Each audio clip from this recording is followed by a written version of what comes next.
General Montgomery and his soldiers of the British Eighth Army plan their part in the final Battle of North Africa.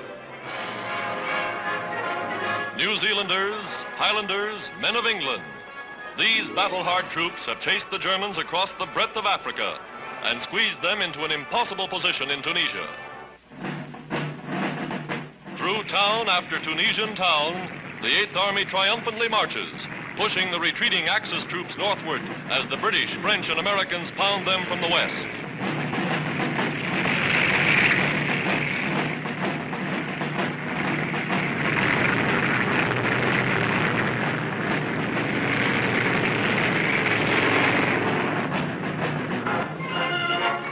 For Field Marshal Rommel's Africa Corps, for Adolf Hitler's plan of world conquest, for Mussolini's dream of empire, for the smug security of fortified Axis Europe, this is the beginning of the end. As the Eighth Army drives northward through Gabes, nearing a junction with its American allies, General Eisenhower, Allied Commander-in-Chief, pays a visit to General Montgomery. Already a glorious tradition, the Eighth Army triumphantly occupies Gabes, Highland pipers leading the way.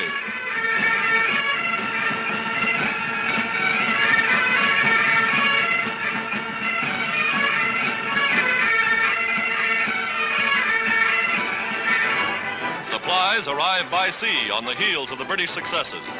As each coastal city falls, it becomes a supply depot for the victorious British. Allied control of Mediterranean waters has made it possible to keep food and ammunition rolling right with the troops. The fleeing Nazis are given no chance to dig in. Montgomery pushes on without pause, his armor mauling the German rear guards.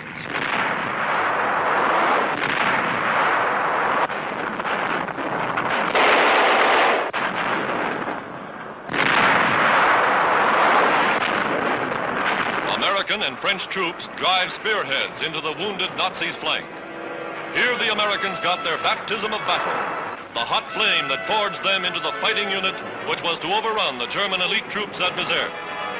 Past hastily made German and Italian graves, the Americans moved to meet their British brothers in arms.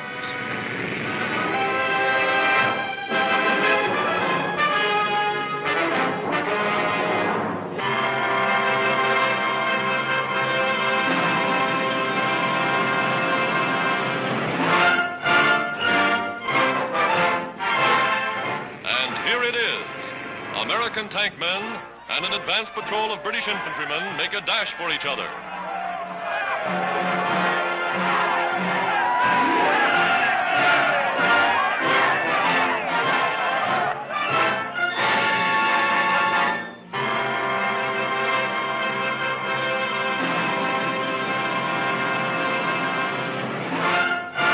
Allies in name, allies in action.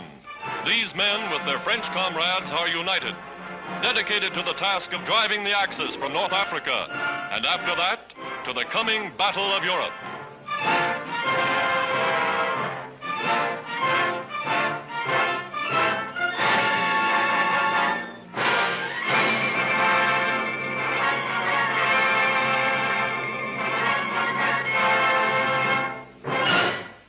American and British air power sweeps the vaunted Luftwaffe from the Mediterranean skies in the opening phase of the last chapter in the Battle of Africa. Bombers and fighters pounding and strafing the Axis columns, frantically preparing a ring of defenses around the vital objectives of Tunis and Bizerte.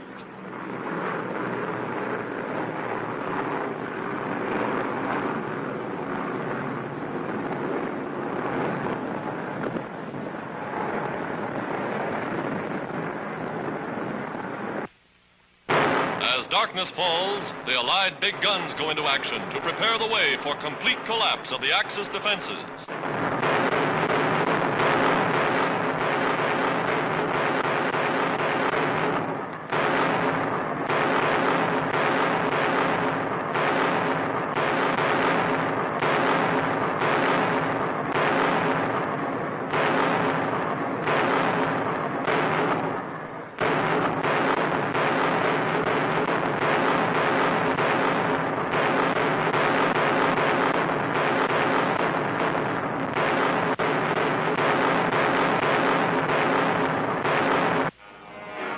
Nazi rear guards and Nazi wounded are caught up in the surging onrush of the Allied armies. The wounded are treated and cared for by Allied medical officers as the advance continues.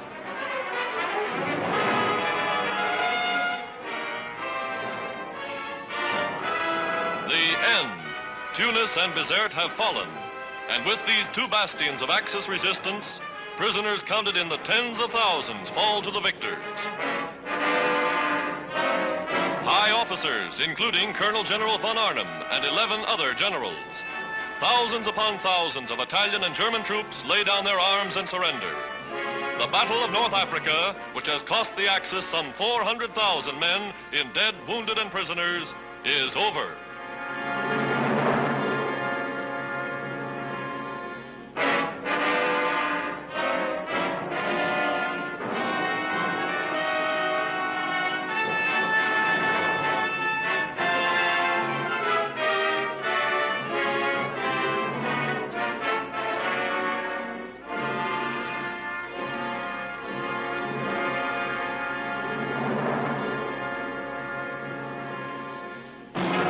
This is General Dwight Eisenhower, Allied commander in Tunisia. The victory is won, and now the victorious Allied leaders look eagerly across the Mediterranean to the shores of Hitler's fortress Europe.